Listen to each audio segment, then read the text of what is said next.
Fog over the East End.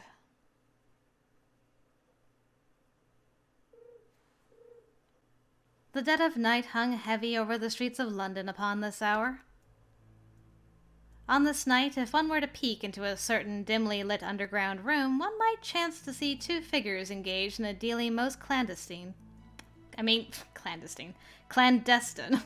Clandestine?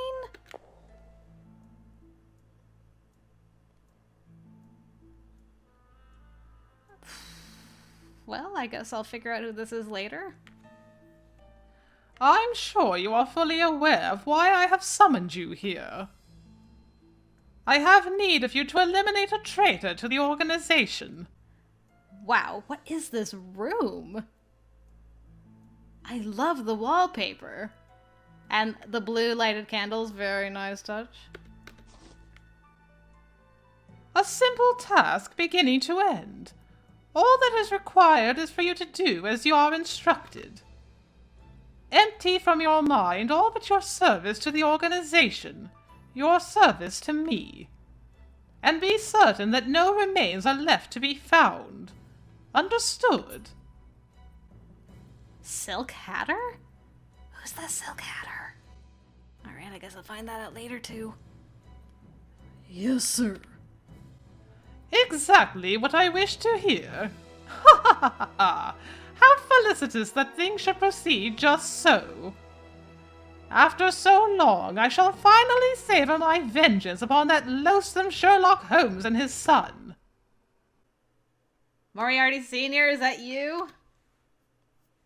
Oh my god. Who's the Silk Hatter? Though the school day had scarcely begun, a pall lay over the classroom, lending it a grim atmosphere.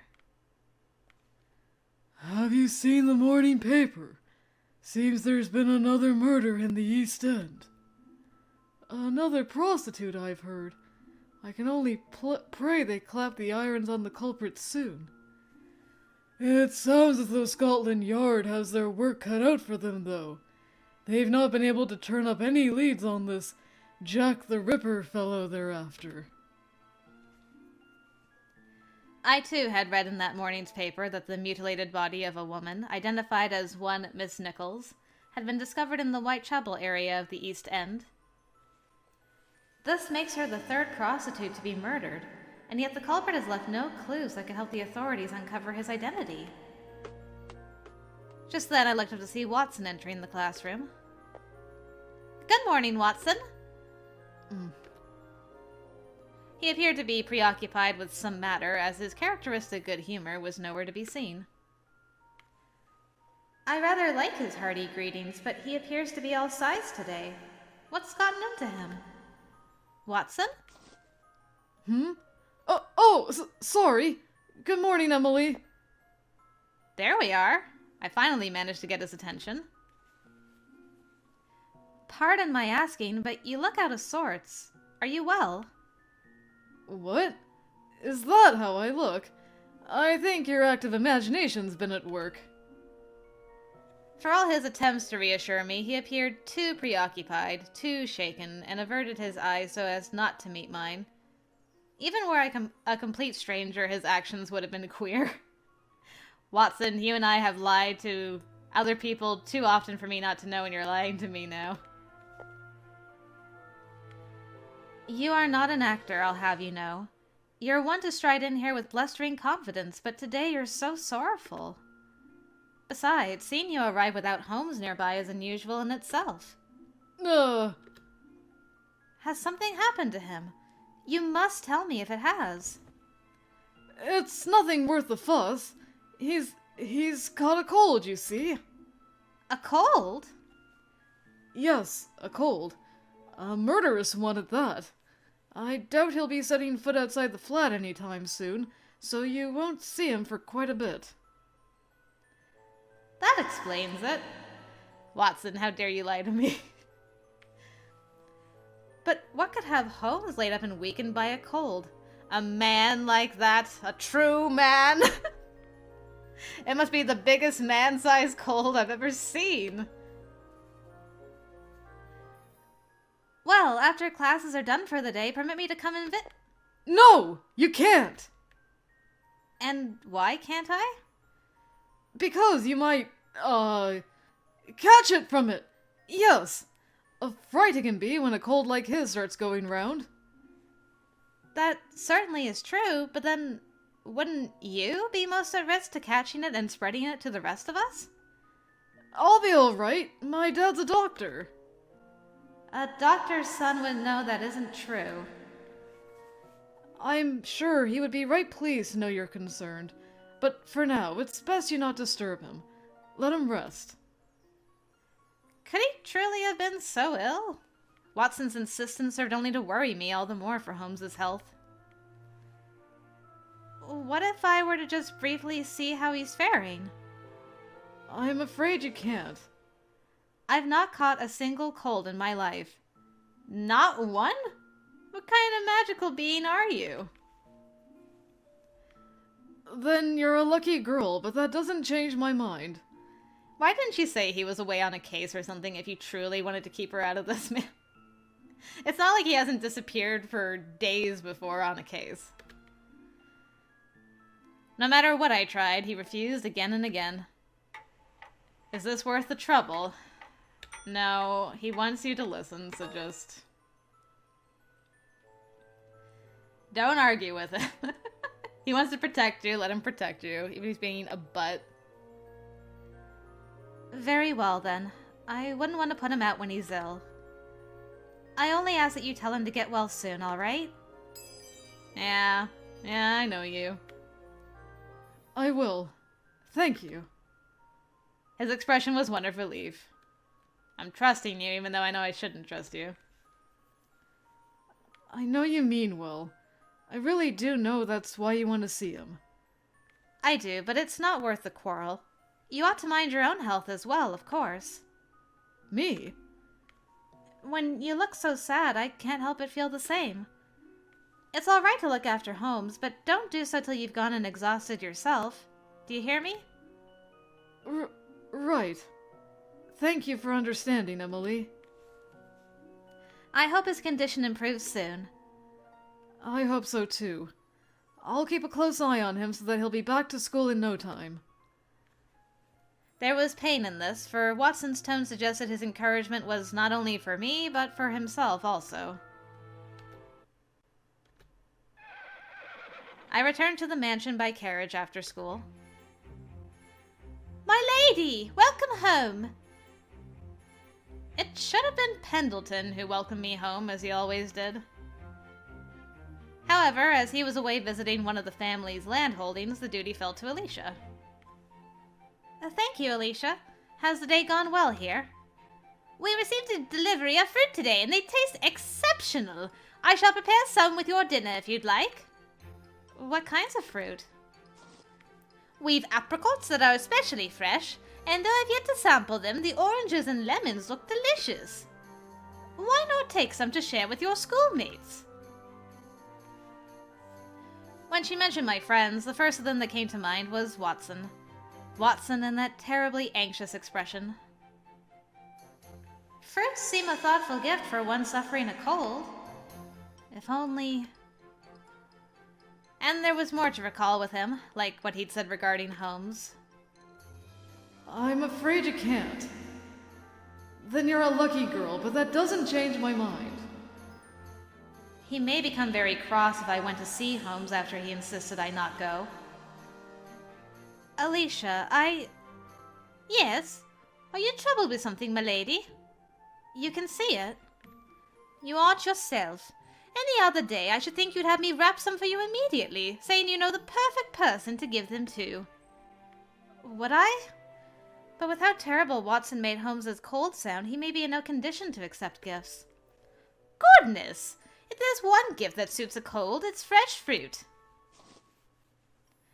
I ran my fingers over some of the fruit that Alicia held out to me. It certainly did look delicious. That's true. Surely it wouldn't hurt to deliver a small basket of fruit. I heartily agree. It won't be more than a few minutes. I shall have a basket and a carriage prepared for you. So long as I don't greet them and simply deliver this to their door, Watson may not mind. Where will you be going? Holmes and Watson's Baker Street office.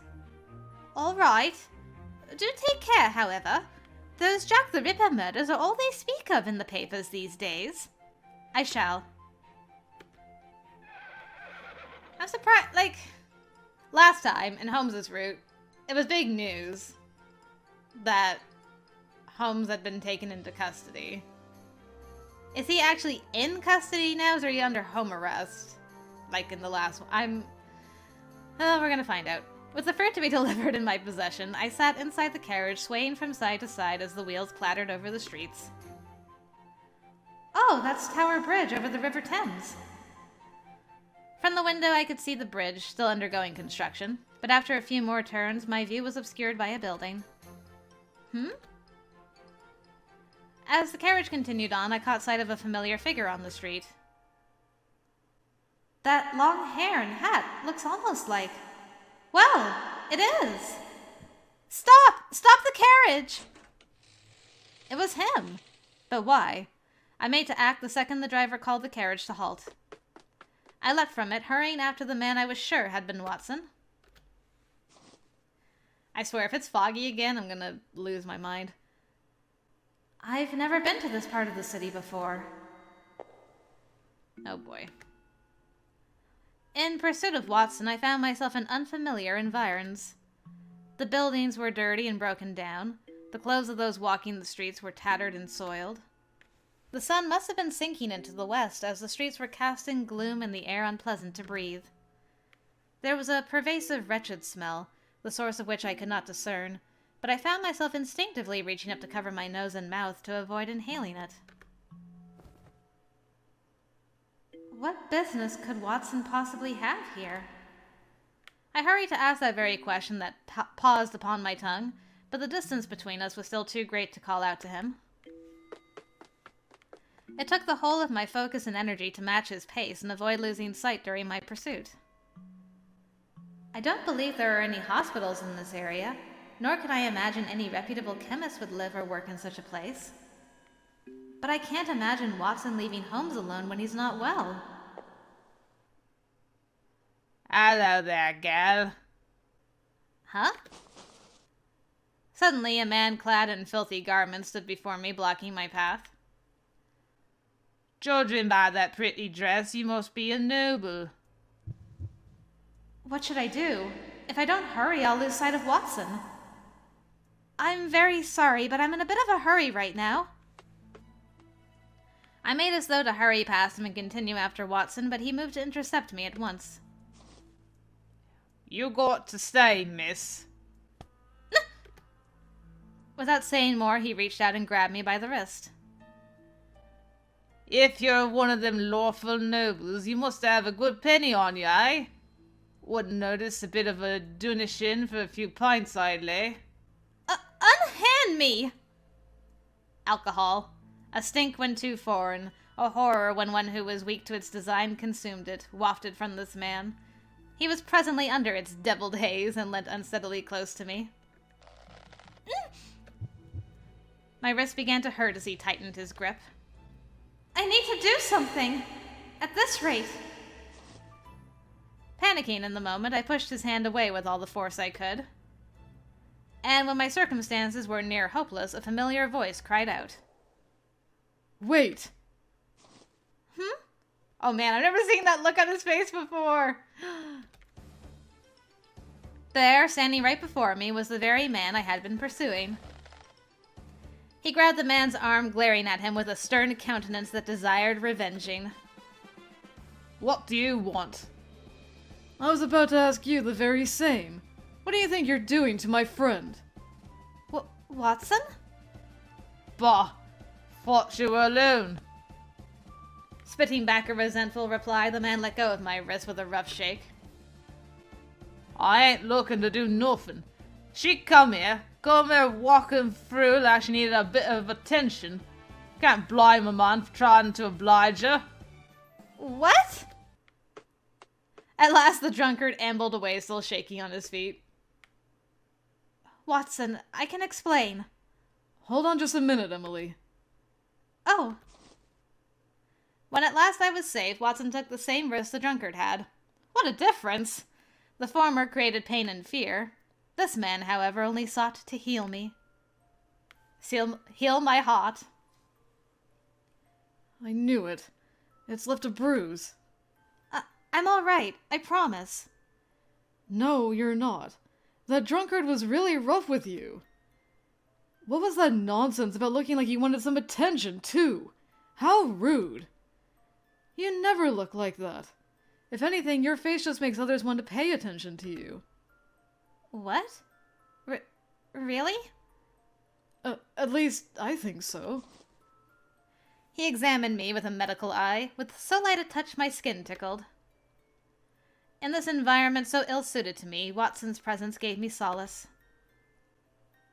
It's so strange. Just minutes before I felt so uneasy, so scared. But now I feel completely at ease, all because Watson is here with me. Thank you, Watson, for saving me. You needn't thank me for that. If anything, I wish I had noticed you sooner. He released his hold on me before averting his eyes. Still, what are you doing in a place like this? Surely you're aware that the East End is a dangerous place to be. Certainly not the haunt of any reputable persons. I'm sorry. You see, I'm here because I've been following you all this time. All this time? You've been trailing me since I left the office? Not that long. I had intended to pay Holmes a visit, but it seems not going to the office was the right choice. Wait, you already know he's not in the office then? What? But Holmes is resting in his room, isn't he? Well...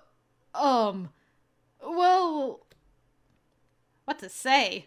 Speak, Watson! I want to cry it, but though he wished to comply, something prevented him from doing so. He searched. Paused. Certainly he was at a loss. Oh, I really am a terrible liar, aren't I? A liar? Unfortunately so. Though there's no point in maintaining the act any longer. I had really hoped to keep it a secret, though. He fell into another lull of silence. More searching.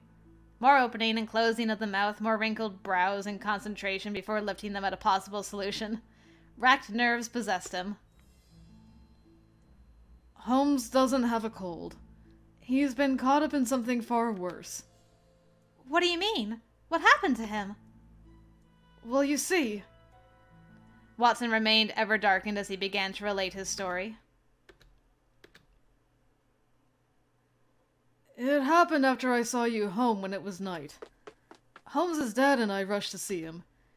But when we arrived, a shocking scene awaited us. Holmes! We had come too late, arriving just as he was being taken away by Yard. Hello, Father. I see you're with Watson this time. Had I come alone, you wouldn't have spoken to me out of sheer stubbornness. Holmes! What happened? I was lured into a trap. A trap? You? Yes. I'm being falsely accused of murder. Holmes appeared tensely frustrated by something. His eyes were focused on someone else being carried away by the Yard's officers. A corpse. The road man I was chasing after was little more than a disposable pawn. He used the close quarters of our battle to slip a pistol into my pocket, and was then summarily shot. Immediately after. Indeed. And furthermore, the shooter, one mysterious man in black, seemed acquainted with you, Father. Then, do you think this might be the work of that organization you mentioned, Mr. Holmes? Spellbound, wasn't it? Spellbound? What is that? That's enough out of you. I dare say you'll have plenty of opportunity to talk at the station. Our conversation was interrupted by a nearby officer. Hold on a moment! There must be some mistake! Holmes hasn't killed anyone. The real culprit is... Do as you will. Holmes? It was odd. There he was, in handcuffs, a boy detective being accused of a gruesome murder. And he was calm. Watson, Trying to convince anyone of my innocence under the current circumstances is entirely pointless, especially without any evidence. But still! Unless we can provide proof of the existence of the true culprit, trying to prove my innocence will be a Herculean task. Isn't that so, Father? Yes, you have the right of it. But that's just... Watson, you have a tendency to be more than a little reckless at times. Your honesty and straightforwardness are strengths that often serve you well, but you ought to take care not to act in a thoughtless manner. But you're asking me to simply stand and watch as you're hauled away for a crime you didn't even commit. Calm yourself and act not in haste. That's a fundamental requirement for any detective, and at present that goes double for you. Besides, this responsibility is mine alone to bear. You needn't concern yourself over it. And so we looked on as Holmes was escorted away by carriage. You should go home, William. What about you? What will you do? For my part, I'm going to have a little chat with the police, offering my assistance with their investigation, in return for keeping the world in the dark about these events, at least for a time. I mislike the prospect of my son's good name being tarnished by the ignominy of even a false charge. Then let me come with. Sorry, but I can't allow it. If I let you tag along as though you're my assistant, I can't imagine my son would be too pleased about that. Oh. Where is your assistant, Sherlock Holmes? What else could be done? We had no power against the police, nor any proofs to furnish his innocence. In the end, to watch was all we could do. Interesting. So this time, Sherlock offers to help. And in... what's the word I'm looking for? In return, the news about Sherlock is being kept hush-hush. Interesting. Maybe we were the blabbermouth last time. I got him into trouble. So that's what really happened to him. So you came here in the hopes of uncovering some clue that might give you a lead in the case, then? That's right. It's not at all unusual for criminals to be cited here in the East End, so I thought perhaps... Say no more. I'll help you. I really can't allow you to do that. The confession of that night was a great burden to him. You need to get home straight away. I'll escort you out of here safely, but after that, you must promise me you'll return to your estate. But I cannot simply sit idle when Holmes is facing a false charge. Not when I could help him. Believe me, I know exactly how you feel. I want to do all in my power to help him too. But I can't risk putting you in danger. I just can't. Watson. Yet we could not continue this. Our conversation was soon interrupted by unwelcome interlopers. Aw man, hoodlums. Heh, would you look at that? Dim drunkard was right. From out of the lengthening shadows, a group of men approached. What do you want? Watson took my arm and stood to the fore to shield me from potential harm. We heard there was a noblewoman poking her nose round here. Not to worry, we don't care to take lives.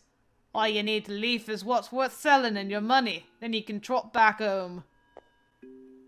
Listen to me very closely, Emily. Watson? His tone took on that of a whisper. Never once did his focus leave the brutes.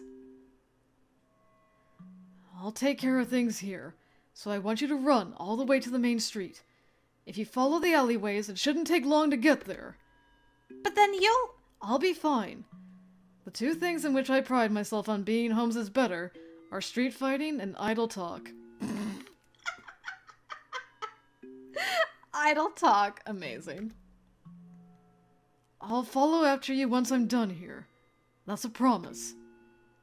All right. But you had best not forget that promise, because I won't. I know.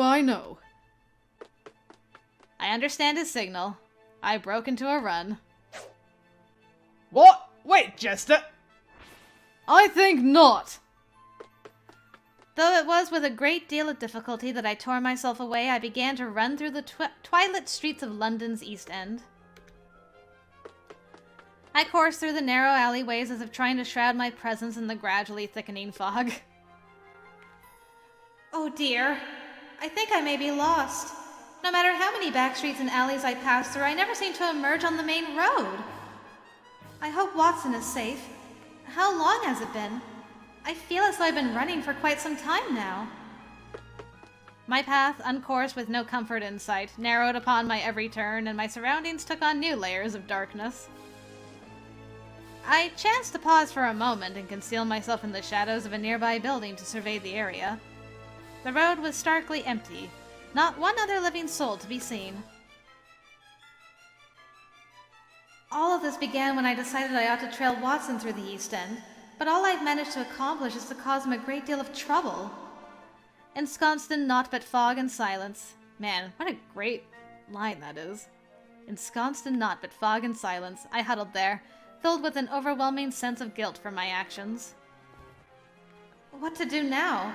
Should I stay here and wait for Watson? Or should I continue on?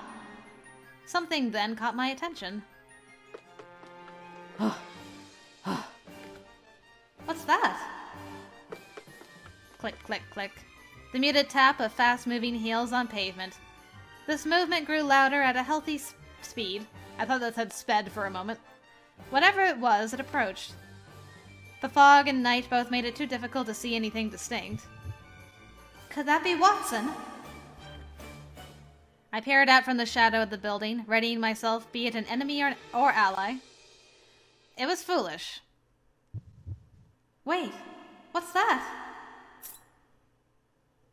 Oh no. Is it Jack? Are we going to see Jackie Boy in his glory, finally? Something reflected even through the fog, casting a lurid light in my direction. I squinted, frozen and unnerved, hoping to identify whatever this was through the murk. Silk Hatter. What moonlight managed to pierce the gaps between the clouds and fog illumined the figure of a man wearing a silk hat. His face was lost in the shadow of the hat's brim. I could not see their face, not even a hint of their nose and the natural dew colored over one's eyes. All was lost in the dark to create an unidentifiable, faceless creature. What I saw then, however, were bladed claws, not unlike an animal's talons, equipped to both of his hands.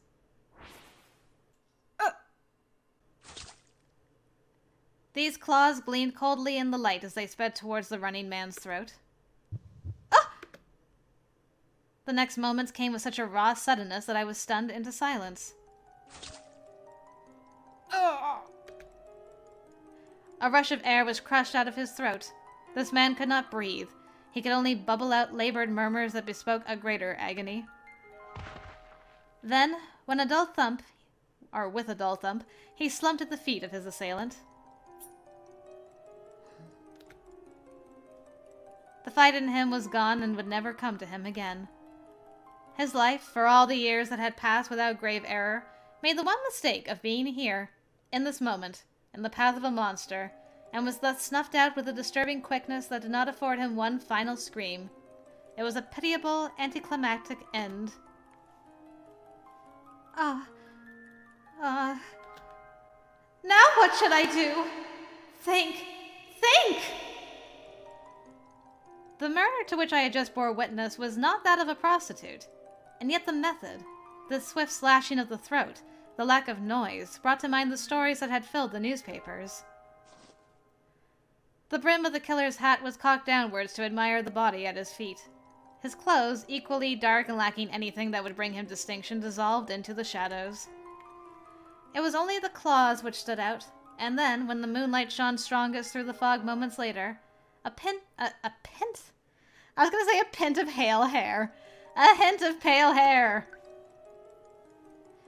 Droplets of dark blood ran in rivulets over the steel, pausing a moment before falling to spatter against the ground.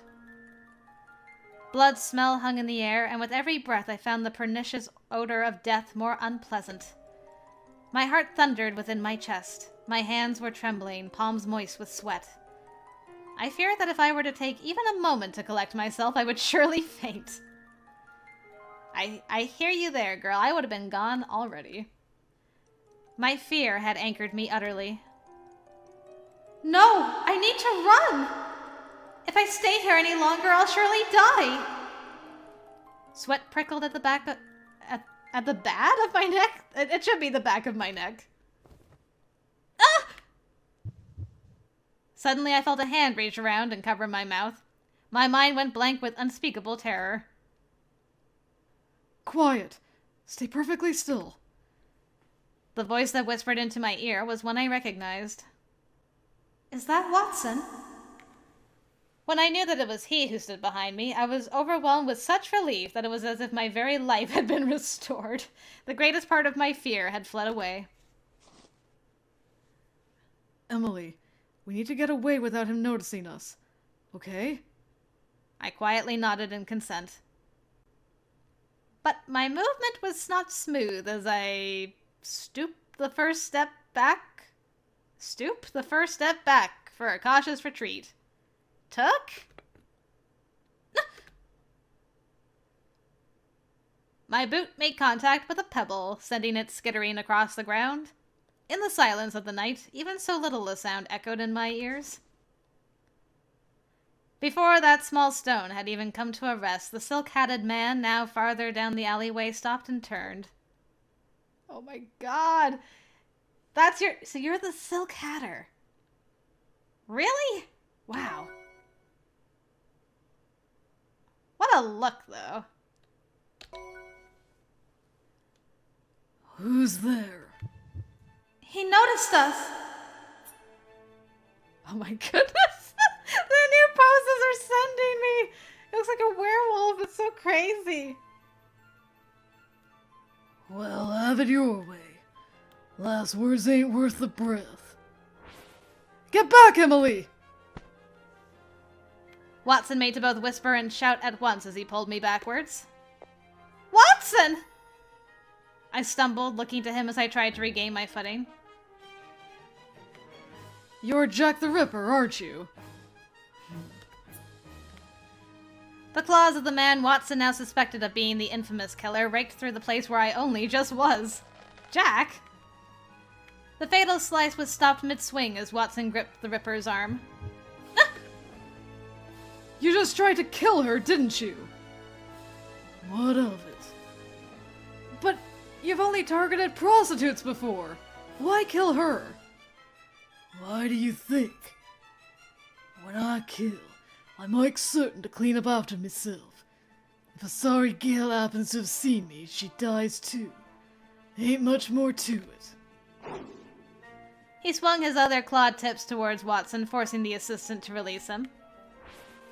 Go! There was little stamina left on Watson's part to keep up this act. He kicked away the Ripper with a weighted boot to avoid yet another close encounters attack. Watson, we need to run! Sorry, Emily. I'd like to, but it's no use. He's after the both of us now. Unless we do something, he'll continue to pursue us until he kills us. Emily, I want you to run first. I don't know what to do. Be decisive, girl. I just can't. I can't be the one to escape to safety while you risk life and limb for me again. The fact was this. Jack the Ripper was intent on murdering us both. I just now realized that Silk Hatter is not his name. It's just like, he's got a silk hat. So it's like a nondescript description. I don't think he's actually called the Silk Hatter. It's just like, he's got a silk hat. Unless his name just changed because Emily and Watson perceive him as Jack the Ripper, but I don't know what to believe anymore. Whatever. This is great. I don't want to run away and leave you behind again. I want to stay with you. Emily. Damn it. Under more ordinary circumstances, I'd be glad to hear you say that.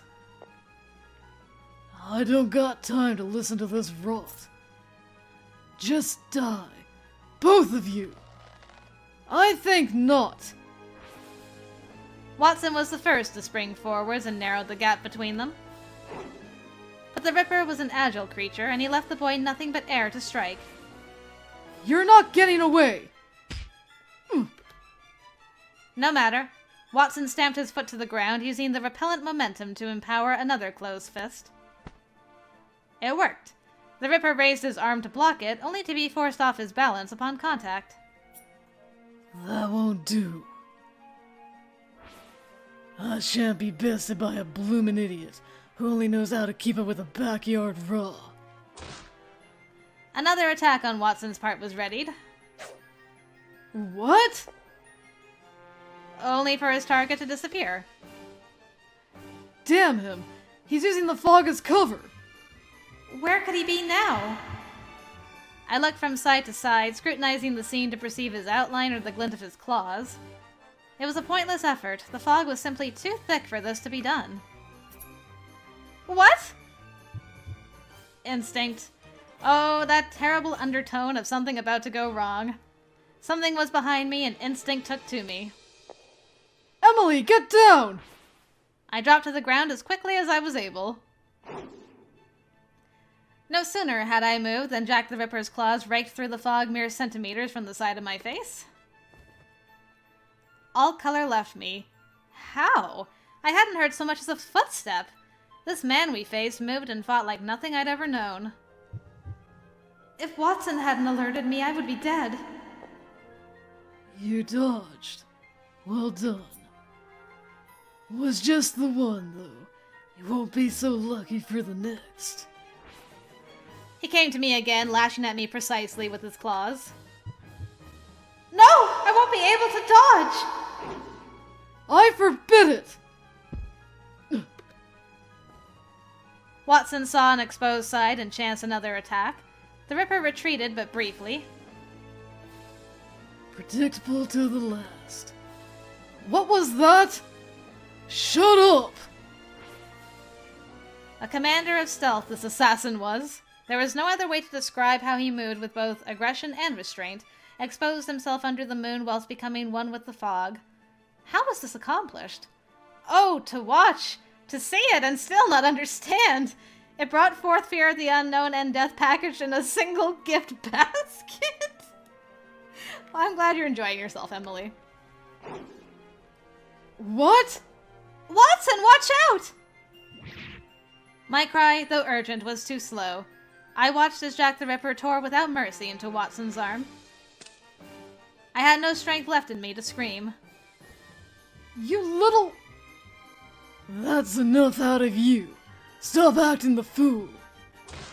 Go! My ally in this was attacked at the pit of his stomach by our enemy's knee, sending him reeling against the wall. Damn it. This blow had been strong. His senses left him but temporarily, as I could have seen the way his eyes flickered in their fight to remain conscious. He slid down to his knees and could only breathe through strangled gasps. And so the Ripper took his time to approach again. If I stand idly by, Watson's blood will be on my hands. Stop! I ran between the two. I knew this was folly. I had no chance at all against Jack the Ripper. I had not an ounce of skill, and he had all of it. But the one who stood till he could not was on the path to being slaughtered. I could not stand for doing nothing. Every time I would choose to be foolish over cruel. Jack the Ripper kept to his slow pacing, and as he dragged his feet, perhaps knowing I would hear it, my skin crawled, my muscles twitched, my bottom lip quivered. Again instinct whispered, then screamed, "Run, you idiot!" But I rooted myself to the spot. Out of me way. No! If that's how you want it, you'll just be the first. He stopped, raised his bloody talons. Would it soon be my own blood that bathed those instruments of savage murder? I closed my eyes and waited for the end to come. Waited. Waited. You! Huh? When nothing had come, I opened them again.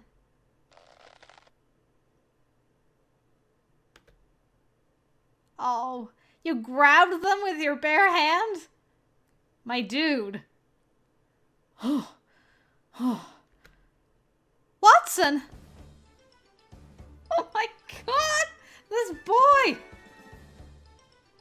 Jack, you were gonna kill me! What the heck, man? I can't believe he was seriously gonna do it! Watson staggered to his feet and latched onto the Ripper's clawed hand to stop it in its tracks. Agony was scrawled across his face, his breathing still impeded by pain, and still, even then, he refused to let go. Their sharpness brought about more pain as the tips pressed into his hand, sliding through skin and issuing blood from each of those fresh wounds. Call me an idiot. Call me a fool. Call me whatever you like. But don't you ever try to harm her again! That's something I won't forgive!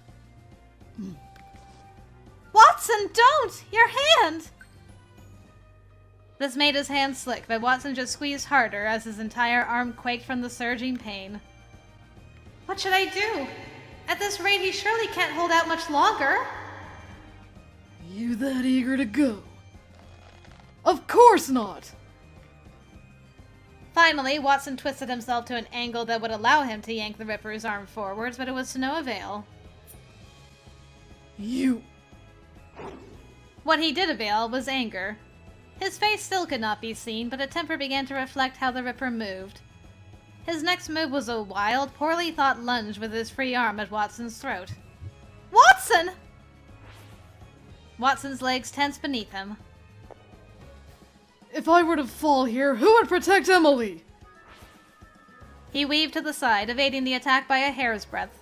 With one arm still in his grasp and the other flung wide, he saw the opening he so intensely needed. He pulled back his fist and landed a hammering blow to the side of the Ripper's head. Ugh.